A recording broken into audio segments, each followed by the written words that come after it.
Allahu Akbar, Allahu Akbar. Tentang Umar bin Khattab. Umar bin Khattab itu salah satu hobi beliau dengar kisah. Itu yang bikin iman Umar bin Khattab itu luar biasa. Hobinya itu dengar kisah. Kalau ada orang yang menurut Umar kayaknya ini lebih senior, lebih soleh, lebih berpengalaman, Umar langsung duduk. Pak, tolong beri saya nasihat, beri saya kisah. Suka dengar kayak gitu. Suatu hari Umar nemu seorang ayah yang sama anaknya itu apet banget, sama anaknya itu kayak dekat banget, sayang banget ke anak laki-lakinya. Dan nggak sewajarnya kayak gitu, saking sayangnya ke anak laki-laki. Akhirnya Umar nanya, Bapak ada cerita apa dengan anaknya ini? Si bapak ini cerita, ya Amirul Mukminin, saya tuh pernah dulu ketika istri saya sedang hamil, saya dapat panggilan berjihad. Kan di zaman sahabat dulu ada wamil ya, wajib militer. Jadi semua laki-laki harus ikut membela negara. Saya dapat panggilan berjihad. Sedangkan istri saya sedang hamil tua, saya galau. Antara berangkat atau absen nungguin istri ngelahirin. Saya tanya ke istri saya, kata istri saya, Mas kan udah sering ikut jihad. Sekali-kali ini coba minta izin kepada komandan, kepada panglima supaya menunggui istrinya yang mau ngelahirin.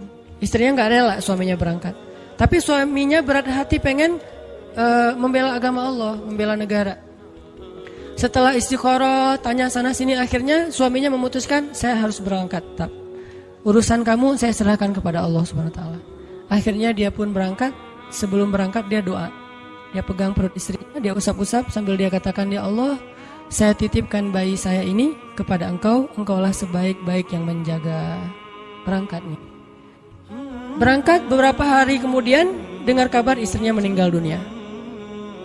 Dia langsung minta izin, diizinkan pulang lagi ke Madinah. Sampai di Madinah dia lihat rumahnya kosong, dia cari kuburan istrinya. Pas dia pergi ke kuburan istrinya, dia melihat kuburan itu ngeluarin asap. Kayak ada yang dibakar di dalam kuburan teh, ngeluarin asap. Terus Umar nanya ke tetangga, apakah istri saya berzina ketika saya tinggalkan? Kata tetangga, enggak, dia perempuan yang menjaga diri. Apakah istri saya berhutang yang belum dibayar? Kata tetangga, tidak, kalaupun ada sudah kami ikhlaskan.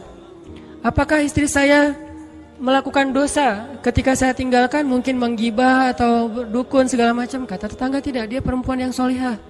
Terus apa masalahnya? Kenapa dia kayak dibakar di dalam kuburnya, keluarin asap dari kubur itu? Penasaran, akhirnya kuburannya digali sama masyarakat. Pas digali ditemukan istrinya sedang duduk di dalam kuburan sambil memangku bayinya, menggendong bayinya. Bayinya masih hidup, istrinya sudah wafat. Padahal tadi peninggalnya belum ngelahirin. Jadi ngelahirinnya di dalam kuburan. Dia duduk gini, dan kalau zaman sekarang pasti udah pada lari ya. Atau masuk ke majalah tertentu gitu dengan judul azab kubur gitu kan. Nah, orang-orang pada heran ngelihat bayinya masih hidup, menangis, dan istrinya duduk dalam keadaan tidak bernyawa. Diambil bayi itu, istrinya dikuburkan kembali. Ternyata istrinya bukan diazab, itu tanda-tanda dari Allah supaya digali kuburannya dan melihat kebesaran Allah. Waktu itu laki-laki ini menangis dan beristighfar minta ampun kepada Allah. Orang-orang heran nanya, kenapa? Apa dosa kamu kok minta ampun? Dia bilang, saya berburuk sangka kepada Allah. Gimana berburuk sangkanya?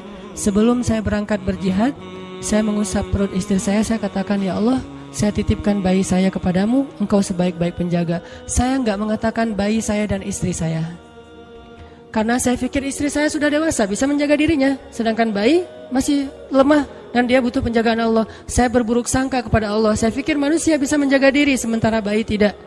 Orang dewasa bisa, sehingga Allah hanya menyelamatkan apa yang saya titipkan dan membiarkan apa yang saya tidak titipkan. Aku tergantung prasangka hambaku kepadaku. Ana inda abdi bi. Kalau kita tawakal ke Allahnya 100%, Allah nolongnya 100%. Dan ukuran persentase itu yang tahu cuma kita, karena di hati kita itu yang muncul. Ada satu titik keraguan, berarti kurang dari 100%.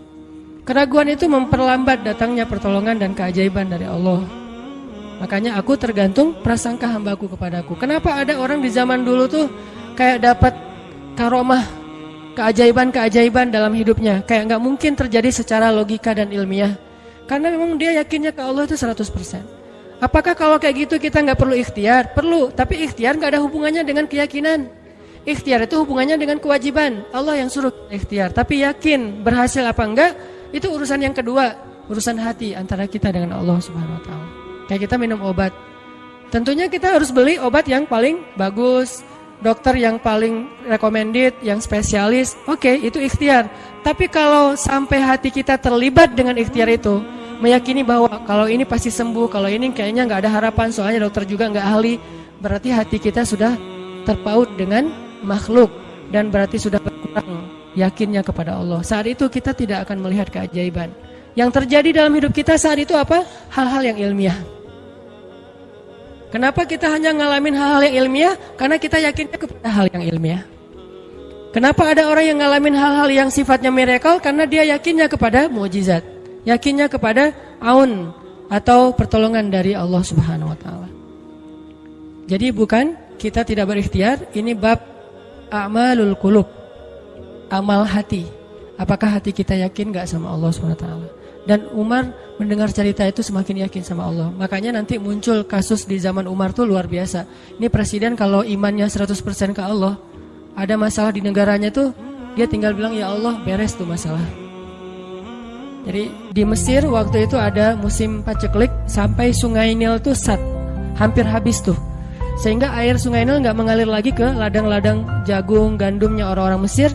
Dan orang Mesir yang dulunya menyembah anak sapi betina mulai syirik lagi nih. Mulai berpikir, kalau kayak gini mah sama aja. Setelah Islam datang kita tetap aja susah, paceklik. Mending kita doa lagi ke nenek moyang kita, dewa-dewa yang dulu. Gubernur Mesir yang namanya Amr bin As waktu itu ngirim surat kepada Umar ke Madinah. Ya Amirul Mukminin, Mesir sedang diuji oleh Allah dengan kekeringan dan masyarakatnya hampir syirik. Kami mohon bantuan dari pusat, dari Madinah untuk membantu bagaimana mengatasi kekeringan di Mesir. Begitu surat itu sampai ke Umar bin Khattab, Umar menulis balik surat dalam bentuk doa. Bismillahirrahmanirrahim. Ya Allah, turunkanlah hujan untuk masyarakat rakyat Mesir. Dikirim ini surat ke Mesir. Waktu itu ibu katanya masih Alexandria, belum Kairo. Dikirim ke Alexandria. Malam itu diambil sama Amr bin As. Pas dibaca oleh Amr bin As, Bismillahirrahmanirrahim. Ya Allah, berikan rakyat Mesir hujan yang mencukupi untuk mereka. Saat itu juga hujan turun. Sampai sungai Nil meluap dan menggenangi ladang-ladang jagung dan gandumnya orang-orang Mesir. Dan mereka bertakbir semuanya. Cuman ngirim surat doang dari Amirul Mukminin. Kan enak ya. Coba kalau kita hidup di zaman Umar, ya Amirul Mukminin, saya belum dapat jodoh, ya Allah beri dia jodoh, beres. Cepet banget loh. Ya Amirul Mukminin, dia nolak saya, ya Allah terimalah, terima. Yang kemarin nolak hari ini, kenapa ya saya jadi srek sama dia gara-gara doa Amirul Mukminin. Ini artinya teman-teman, keajaiban dari yakin kepada Allah itu luar biasa dari kisah Bapak tadi itu. Kalau kita berbaik sangka kepada Allah. Kenapa nggak ikhtiar? Mungkin sudah ikhtiar, bikin pengairan segala macam tapi belum berhasil. Yang kurang cuma satu, doa. Doa mungkin udah banyak tapi belum diijabah karena doa-doa mereka tidak seajaib doanya Umar bin Khattab. Belum lagi Umar berdiri di atas mimbar. Ini mungkin terkenal nih, kejadian dalam perang Qadisiyah kalau nggak salah. Umar lagi khutbah Jumat di Madinah. Kaum muslimin lagi berperang di Irak melawan pasukan Persia, perang Qadisiyah namanya. Irak Madinah itu kan kalau naik pesawat sekitar 2,5 jam, 3 jam, jauh tuh. Jakarta Medan lah, jauh. Nah, Umar lagi khutbah di atas mimbar, sholat Jumat.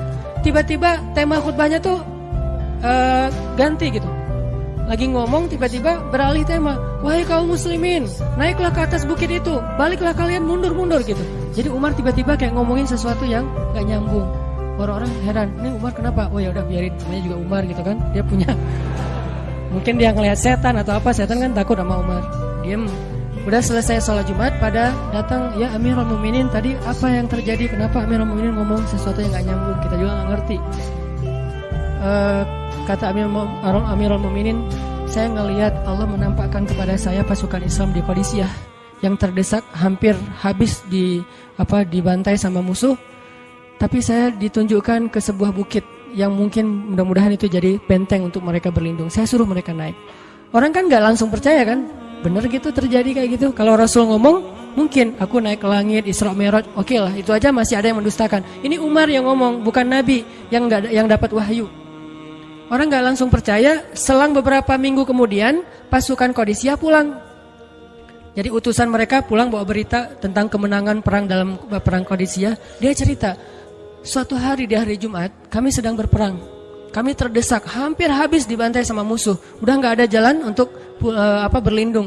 Tiba-tiba kami mendengar suara Umar, Amirul Mukminin berteriak, wahai kaum muslimin, naiklah ke atas bukit ini supaya kalian terlindungi. Akhirnya kami mundur naik ke atas bukit dan selamat waktu itu. Berarti benar-benar terjadi. Kok bisa? Ya, qadarullah. Ini keajaiban iman mereka. Apakah kita bisa mendapatkan pengalaman-pengalaman kayak gini? Bisa, kalau keimanan kita dengan level yang sama. Kalau nggak selevel yang sama pun, minimal kita nusaddid. Kalau kita tidak bisa sama persis, minimal kita berusaha untuk nuqarib. Berusaha untuk pengalaman kita nanti, walaupun nggak sama persis, mirip-mirip dengan pengalaman mereka. Lagi-lagi bukan berarti tidak berikhtiar.